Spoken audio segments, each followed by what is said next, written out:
let's look at a couple of questions because some of them came in and I think they are quite interesting. So Neil is asking, at some point, I'm interested in foreign managers' place in today's China. Where are we crucial? We, meaning, I mean, we are all foreign managers in China. Where are we crucial, needed, useless, unwanted? Which industries will keep high level of foreigners, and in which industries do multinationals fully localize? So passing it down to the people that you have been describing here.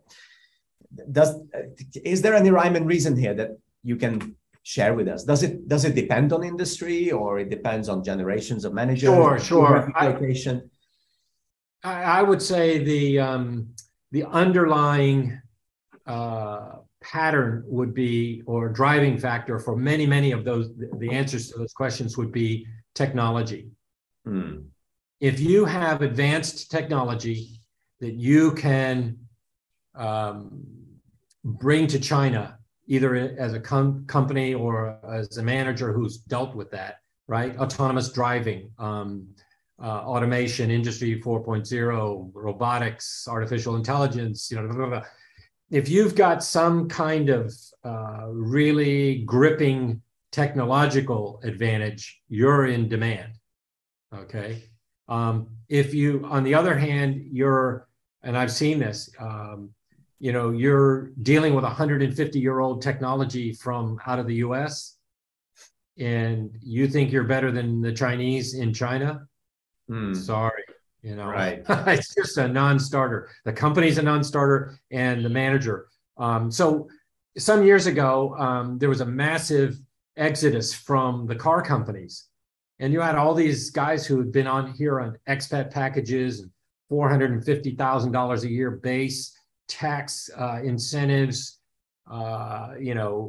first-class air travel, blah, blah, blah, blah, blah, listing all this as they wrote to headhunters to say, find me a new position. And here are my demands, basically. Right.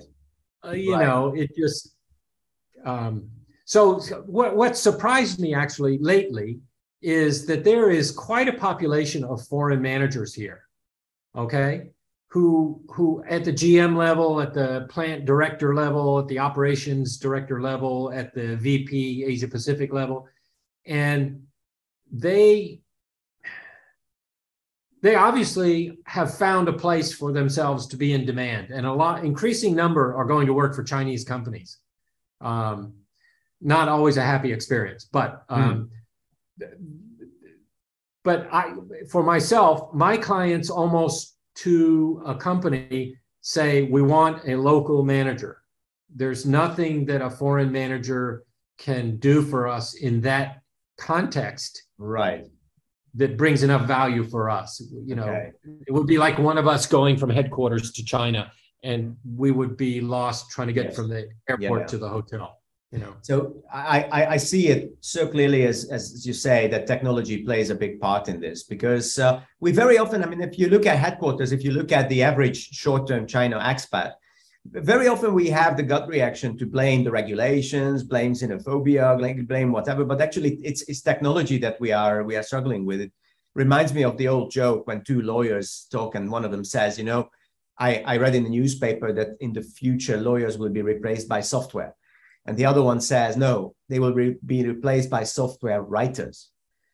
So actually, you still have a place in the new economy if you have the right expertise. But if you go back in time, I arrived in China in 2002.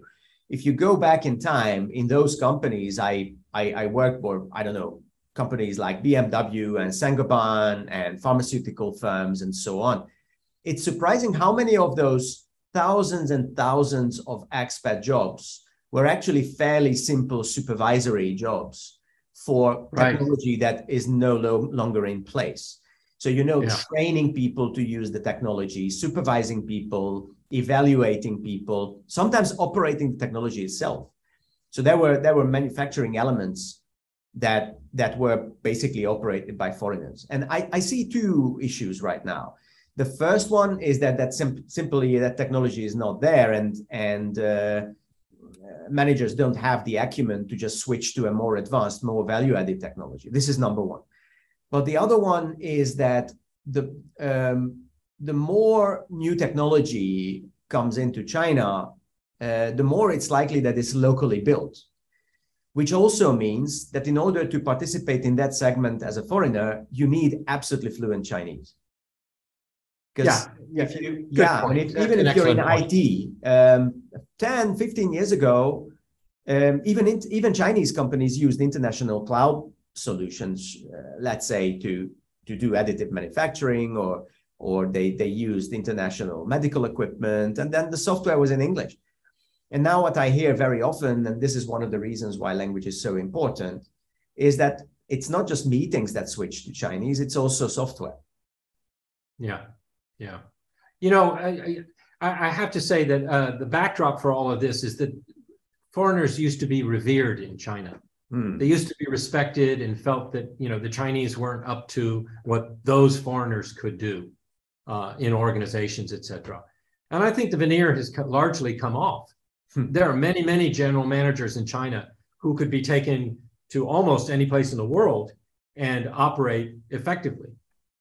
But they're in their own culture, and they're especially effective here, where people from outside the culture couldn't match what they are able to accomplish. Right. Please feel free, everybody, to paste your questions, because we only have a couple of minutes left. But what came to my mind as a question to Michael right now is obviously what is on many people's minds in the context of doing business in China, and that's zero COVID. Is that those CEOs and high-level executives who made the decisions about hiring those Chinese managers and their managers and management teams, they don't have physical access to China right now. They cannot just hop on a plane and go and talk to those candidates or be present at the interviews, or once the hiring decision has been made, then participate in their handover. How did this influence what you do? How did it put your job in a different situation? Well, it's changed totally in some respects. In some respects, it is just proven the strength of the system that I use, because my whole methodology is not based on meeting someone face to face, although I used to make it a point to do that. But, you know, 3 years ago, managers told me as we were going into COVID, we will never, ever hire, you can count on it, we will never hire a senior manager or director without having met that person first. Well, that's completely gone by the boards now. Right. Everyone is hiring right up to managing director China, CEO China, on a video call basis, right? I mean, they've just accepted that. You can't do otherwise. And companies have gotten constipated. They've gone now for almost 3 years where they can't get into China, right? And if you do, it's a 2-month affair. You're going to be in quarantine for 3 weeks, and then you get out and move about, blah, blah, blah, blah, blah. Okay. And then you need to go back to your home country. Right. So it's changed. And it's very funny because there was a big squawk and all of that fuss about how they would absolutely never do that. And then suddenly everybody just started doing it. And there's no discussion anymore. So life just taught us a lesson. Yeah, get over it. And everyone has gotten over it. So now searches take place virtually. I mean, I don't travel to all over the country. I used to fly all over the country to interview candidates in person, to be able to say that to clients. And now it's totally unexpected that no one, you know, I couldn't do it anyway, for the most part. There's, you fly into Shanghai, you risk not being able to get out. Yeah, that's right. That's right. So, and also, I mean, the hustle and the time loss. So yes, this trend is going to continue. Michael, how do you feel? Did we do a good job together? Well, it was fun, and I think we covered some points. But you could just go on in this conversation. There are really so many nuanced pieces that we're only able to touch on lightly. So maybe we do it again and get into those. We will. And also towards the beginning of next year, my book will come out. And then the last chapter of my upcoming book is on management localization. So then Yeah, the succession, the pool of those international managers who are able to make a difference in China, and the Chinese managers who can work for foreign companies from small up to large size. I think this is definitely something that we will discuss together. Yeah, that's late this year or early next year. Yeah. Okay. That's fantastic. That can be our tee off there, because it's something we didn't even touch on here, but it's a very valid point. There's a lot of that transitioning going on, especially now.